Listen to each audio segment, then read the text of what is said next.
Greetings, everyone, especially those of you that have just become participants in the Appalachian. You know, you can say Appalachia or Appalachia. They say apple at you. Just remember that. So it's Appalachian. According to the people in the mountains, that is. Chain treasure hunt. And so many of you are just excited and having so much fun with your family. But I have with me the star of the story, my daughter, Amanda. And I start crying because she just is so precious to me. And let me just ask you a couple questions because I know people will probably ask you this when they see you. First of all, do you know, have I told you or even implied where the treasure is? I have no idea. You really have no idea, seriously? No, I really have because no I've idea. never even, do you remember when I told you I was going to do this? I don't remember. We've always loved this kind of stuff, though. Right. I remember you did the Forrest Fenn treasure hunt. That's right. It was like a big treasure hunt. Kind of the same thing. He wrote a book, wrote a poem, Right. Hid a real treasure somewhere. Yeah. And you were like all about it. You just went for it. And so I think ever since then, I remember you saying, I would love to write something like this. You'd be like, yeah, I could do this. I could do something like this. You know, we were all like, you had confidence, sure, didn't you? Sure, Well, you could. But you did. Someone asked me why did I choose that method of doing it, and it's because I think that especially those who have been connected with our ministry through the years, they know you, they watched you grow up, they know Mom, they know myself, Jonathan, the family, and it makes it more personal. Mm-hmm. Now you did, and I had forgotten about this. You never read the last finalized copy of everything that was updated.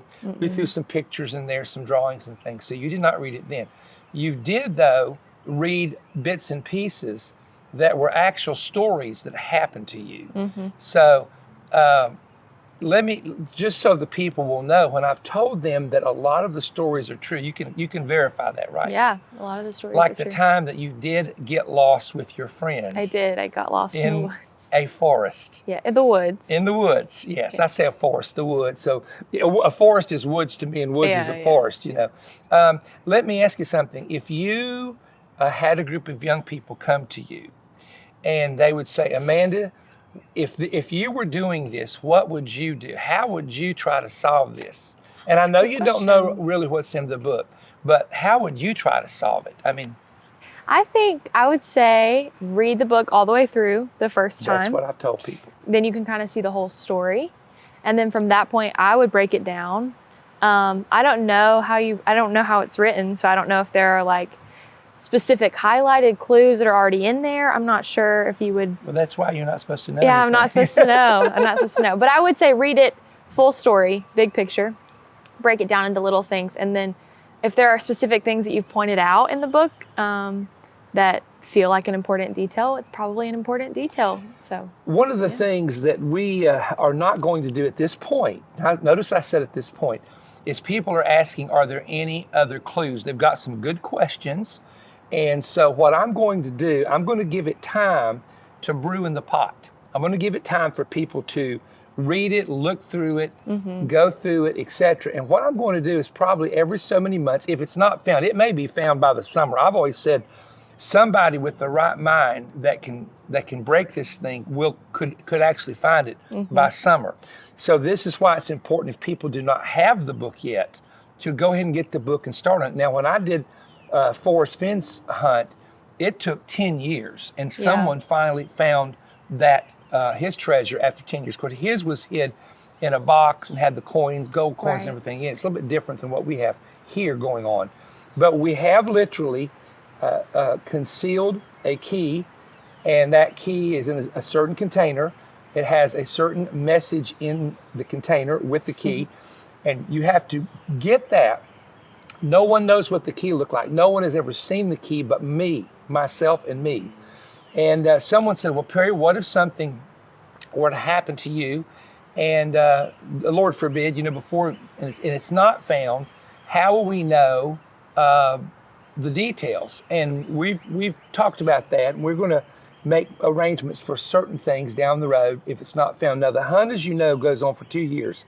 It goes at least through February. Now, we if it's not found by then, excuse me, I've got the hiccup.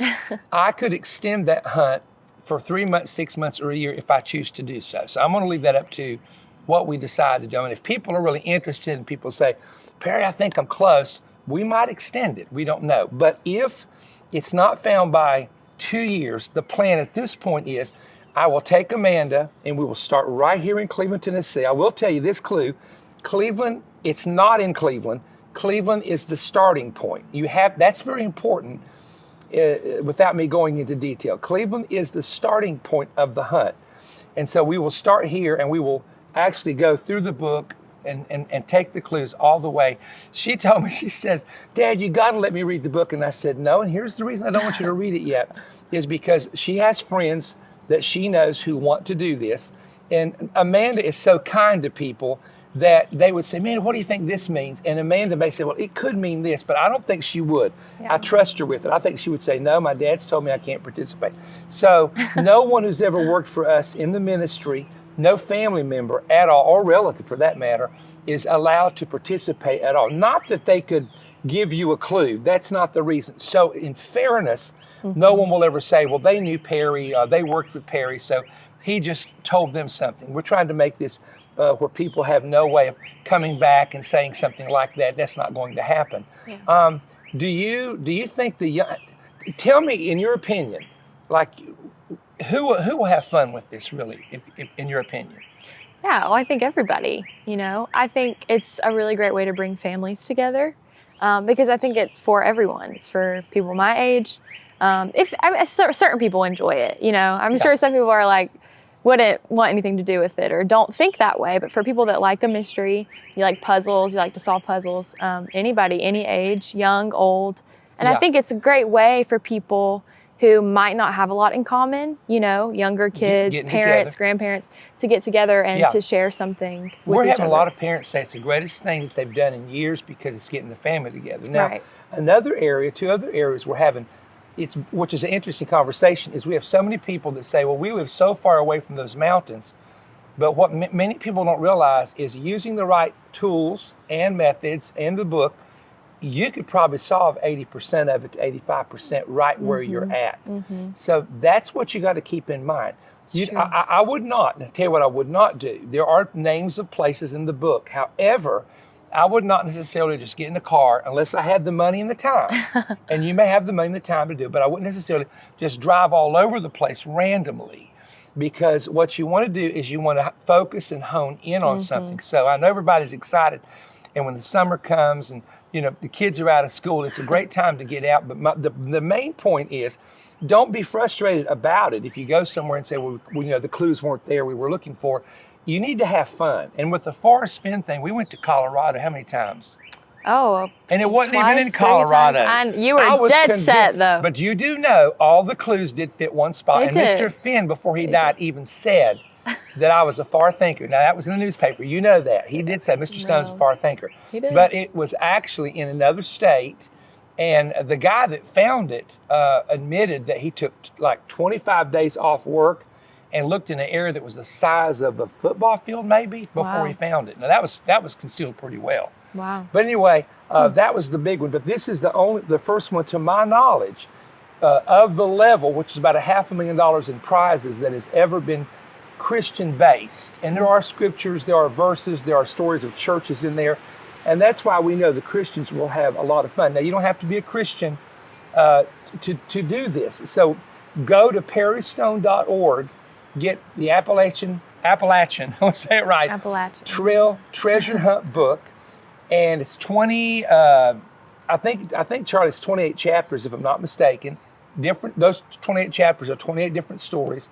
And just work from the book, start off working in the book. And as Amanda said, read the storyline first, and then go back slower and look at links. And that's how that will help you. So I thank you for letting me use your name. Thanks for And using it. I don't owe you any royalties though, because everything goes in the ministry, and you and I can't get a penny from this book, okay? It all goes back to great projects that the Voice of Evangelism has, and we want you to know that. But I appreciate my daughter. And by the way, just so you know, once again, number one, Amanda has not read the final book with everything in it at all. And I've asked her not to till the 2 years are up, which will be February 2 years this past, if you added this past February, what is that, 23? 20. 25? 24? Am I right, Charlie? Would that be 25? Okay. I didn't do well with math, as you can tell. But number two, she has no clue where it is, and that's the truth. Her mother, clue. Pam, has no clue None where of it us. is. I did let Pam just read through the book, and I said, any hints? And she says, no. And so when your wife says that, you know you've written a pretty good book that conceals things quite well. It's true. But I do hope that some family that really needs this will get this. And again, there are thousands of people that have just started it. And I don't think nobody's going to stumble across it. I'll tell you that. Nobody's going to actually stumble across it. Someone said, well, if it's a metal key, a metal detector will help. It will not help. A metal detector will not help you. And I don't know if that's a clue or not, but it won't help you in this instance.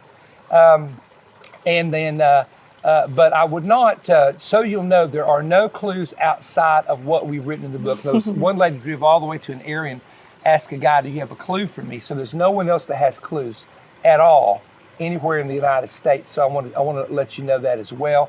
It is not in a dangerous place.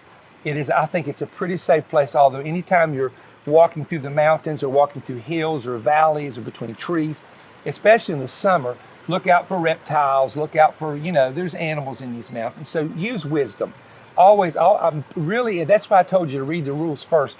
Use wisdom anytime you're out. And I'm a guy that I love to get out and walk and in different places and see the beautiful scenery. In fact, when we go to up in the mountains, we have different places we go.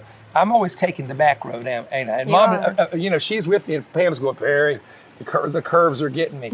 But why do I do that? What do I always tell you? Say it's prettier. It's the scenery. It's the scenic route. I like the scenery.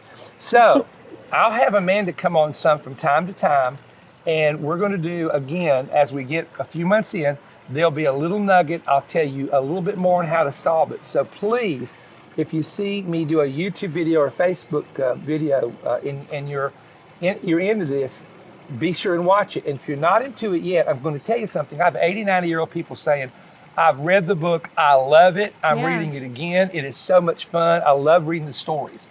And so there's people having, the main thing is have a good time, have fun. Exactly. That's the point. Get the family together. Yeah, and even if you don't go and look for it, maybe you are not in the health condition, or you don't feel like you have the funds to go look, buy the book anyway because it's enjoyable to read. We were even talking about that. It is really, and there's some fun. There are some funny stories in this book. Yeah. And so it is very interesting. So we wrote it during COVID, and it took me, so you'll know, it took me 2.5 years. I think I'm right about that. 2.5 years. It's about right to actually write the storyline. It took me 2 years to write the poem. 2 years. Wow. And so it's something, and when I say 2 years or 2.5 years, that don't mean every day. I mean, I'd go work on other things, or I'd be out somewhere ministering, or whatever the case is. But it was at a time when COVID hit, nobody was traveling, and I thought, I'm not going to just sit at home and twiddle my thumbs. I want to do something that is worthwhile, that's different. And so that's the story of The Treasure Hunt. So Amanda, let me shake your hands officially. You're a great daughter. You're a fun daughter. You're a blast. I just want to tell you something. Thank you. And I couldn't have asked for a better one. So bless you all, and get the book if you haven't got it yet. Please order it today. You, your family, and friends can now participate in America's very first Christian-based treasure hunt, with prizes awarded to the winner with an estimated value of $500,000. The Treasure Book is a fictional story of Perry Stone's daughter traveling the Appalachian mountain chain, using her father's clues to search for a hidden key that releases the door to her inheritance. In the book, a special key has been hidden that, when found, will award valuable gifts to the finder.